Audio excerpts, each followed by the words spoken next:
Yo, what's up guys, Batwing here, and today I have some more Vesteria news, and I have a feeling that all of you are gonna love this. So, I'm going to be going over more upcoming updates, but before I get into that, if you haven't already, make sure you subscribe to the channel if you want to watch more Vesteria content. And with that being said, let's get into it. So, there are going to be mini-games coming into Vesteria, and the first minigame that's coming out is going to be called Tribute Wars, so I'm going to be going over that right now. So this is a picture of what the lobby is going to look like.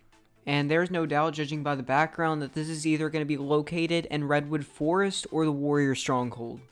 And I'm honestly kind of glad that this is going to be located in one of those areas, mainly because the warrior areas don't have that much stuff to do. All they have is the Yeti. Like, the mages area, they have the Spider Queen over in the Tree of Life, and the hunters have a whole bunch of stuff. They got Forsaken Isles and Whispering Dunes near their home base, whatever you call it. I'm glad that they're adding this near the Warrior Stronghold. Basically the Warrior's base. I'm glad they're adding it here. So in this lobby, this is basically where you choose what team you're on, either the red team or the blue team. So you can like group up with your friends, say, hey, yo, let's all group up in the red team. Stuff like that. And the game will not start unless both sides are equal. So if they're not equal, then the game will not start. So now on to the arena and the game itself. So here is a picture of what the arena is going to look like. And you can obviously tell that the blue team is on this side and the red team is on this side. And both teams are going to be going up against each other, and I'm going to explain how that's going to work. So the red team will spawn here and the blue team will spawn here. So both teams will have a mob field where baby Yetis spawn. And those mob fields are marked on the map. And the baby Yetis will have a colored banner on them depending on which side they're on. Such as if the baby Yetis are on the blue team side, then that means they'll have a blue banner around them. And if they're on the red team side, then they'll have a red banner around them. And I do want to go ahead and say that if you're inside one of the spawn points, you cannot be damaged. So the main goal is to kill the other team's baby Yetis. And whenever you kill the baby Yetis, they will drop a new item called Sacrificial Misc. And the Sacrificial Misc will work a lot like the Mark of Valor in the Colosseum. So let's say you collect 10 Sacrificial Misc and someone on the other team kills you. You then drop all of those Sacrificial Misc, then that means anyone can collect it. Doesn't matter which, they could be on the other team or your team. It's free for anyone to collect whatever you dropped. And in order to claim the Sacrificial Misc to your team, you must go to the altar to claim it. The altar is located directly in the middle, and it's this big structure right here. And here are some good pictures of the altar. And I'll explain how the altar will benefit your team later. So in order to win the game, you have to kill the other team's boss, which is located in these areas. But before you kill the boss, you have to get rid of the other team's gates, which are located in these areas. Now both the gate and the boss have levels. They both have levels, and they begin at level 88.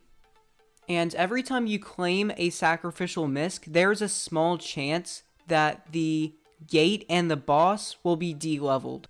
And it does matter how much Sacrificial Misc you claim at one time. So you're less likely to de-level the other team if you only claim one Sacrificial Misc. So let's say you claim 10 Sacrificial Misc, you're more likely to de-level the other team. So it does matter how much Sacrificial Misc you claim. But collecting a whole bunch of Sacrificial Misc is what makes it really fun and really risky. Because if someone on the let's say you have 20 Sacrificial Misc and someone on the other team kills you, you lose all of it. So that's what makes this game mode a lot of fun, and I guess a little bit of risk to it. And the more you de-level the other team, the weaker the boss gets, and the lower the health the other team's gate has. And killing the other team does matter, because once the other team has reached 15 deaths in total, they will be de-leveled. And this game is kind of like a race, because whoever kills the boss first wins. And there is going to, of course, be a currency that you earn from this game. I'm not really sure what the currency is going to be yet, but if you win the game, then you earn 3 currency, whatever. And if you tie the game, you earn 2 currency, and if you lose, you earn 1. I do like how no matter what, you earn currency. But to tie the game, at the beginning of every game, there is a timer of 15 minutes, and if the 15 minutes runs out and nobody has won yet, then it's considered a tie. And I know people are saying, oh, well, I'm just going to spam Meteor Strike. Well, turns out that is going to be nerfed, as it's going to have a small and unique nerf to it. So every time, so let's say you get Meteor Strike on you and you have the burn effect on you. You can get rid of the burn effect by just jumping in water. That's simple. So that's like a small nerf to Meteor Strike. Still good, but like not insane nerf or anything like that. And overall, this minigame sounds epic. It sounds like a lot of fun and adds more to do endgame. Basically, when you've completed everything, it gives you more to do. And I absolutely love this idea. And that is pretty much all there is to be said about this new minigame that's going to be released. Now, moving on to the next part, which is a new map that's going to be released called The Pit. And you enter this map from the sewers. And in this map, there's going to be new enemies and new bosses. And the new boss is the one I'm showing right now. It's going to be called the Possum. And the Possum will spawn in this area in the pit.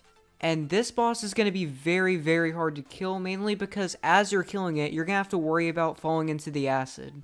But I did hear that killing the Possum will give you some really good rewards. It will give you some really, really good weapons. So one of the developers did say it is worth killing. But it's still very, very hard to kill. And another thing that's coming with this map is the new slime enemy, which will drop some weapons also. Craftable equipment such as a hog helmet and amulets are also coming to the game in this update.